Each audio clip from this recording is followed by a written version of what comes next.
Okay guys, it's time to talk about begonias, probably one of my favorite species of plant in the world, and there are many reasons for that, so let's dive in. So these are all Rex begonias. They're in the rhizomatous family of begonia. The thing that's cool about these is they have these really fuzzy leaf stalks that grow out of these huge rhizomes. See? So the rhizome is like a canteen, which allows the plant to be drought tolerant. The rhizome stores backup moisture and nutrients and can send reserves to its fleshy leaf stalks if this plant is ever neglected. The resilience of these plants is fascinating, but so are its varied leaf patterns. I mean, look at this plant. It's just whimsical. The reason there are so many different types of begonias is because it's super easy to cross-pollinate these plants and create new cultivars. I would like to welcome you now to my personal begonia collection. This is a begonia Miss Mummy. It's an angel wing begonia belonging to the cane-type begonia family. So instead of fuzzy leaf stalks, these grow from woody cane-like stems. This one is called a Sinbad Pink, same fam, angel wing, cane stalk type. And look at these flowers. My God. Breathtaking. Simply breathtaking. Now this is a begonia bonsai, Begonia richardsiana, named after the dude who first cultivated it, I guess. It's a tuberous type begonia. All of these leaves grow out of this bulb, and even if this plant lost all of its foliage, this rootstock here could still produce an entire new plant. Wow.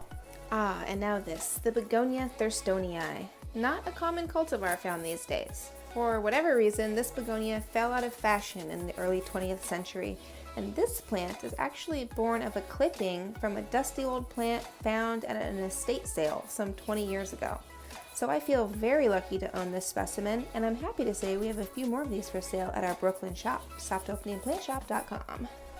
So this angel wing begonia is my pride and joy. It's obviously of the cane stem variety, and these stems are basically hard wood. Out of nowhere it'll shoot out this new growth, and a plant you thought was struggling will begin to flourish in front of your very eyes. I mean, it just doesn't get much better than this. Look at this thing. I am truly blessed. If you're lucky enough to have an angel wing begonia, you're lucky enough. One of the easiest ways to identify a begonia is by its leaf shape. All begonias have this weird, asymmetrical, Fibonacci-like leaf shape. The leaf starts from the center and sort of spirals out. Some spirals are more pronounced than others, but if you look closely, you can always identify a begonia by this pattern.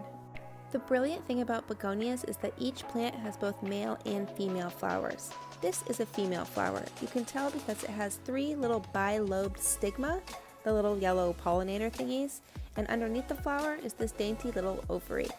Now this one is a male. Instead of the intricate lobe structure of the female flower, the male has just kind of a poof of stigma, and of course no ovaries. Female, male. Now check out this pink seed sac on the female flower of the Sinbad Pink begonia. How freaking cute. There are over 1,000 begonia cultivars, and that's because it's so easy to cross-pollinate them and create new species. Okay, so now I'm dusting some pollen from a male flower from the Sinbad Pink and attempting to pollinate the female flower of the Begonia bonsai. I'll keep an eye out on this flower, and when it drops, I'll find its seed sac and I'll plant the seeds and try to invent a new cultivar. How cute would it be if these two plants had a baby? What should we call it? This is basically plant sex. Speaking of pollinators, look at this adorable little bee that just came and passed out in this daffodil. Oh my God. Okay, back to begonias. So when you're planting begonias, you definitely want to use an indoor mix. Something with a little vermiculite or perlite is great. I have these 2 cute little ceramic pots that do not have drainage holes in them. Found these antiquing, and I wanted to use one of these to plant this begonia in. Yes, they seem kind of small, but begonias actually like to have cozy roots. Honestly, planting it into one of these is not going to be a long-term home for it, but it's going to look very cute as it grows, and then we'll wrangle it out of here and get it in a more appropriate long-term home when the time comes. Which one should I pick? Should we do the turtle? Does that look cute? The cowboy boot. See, that looks really cute too.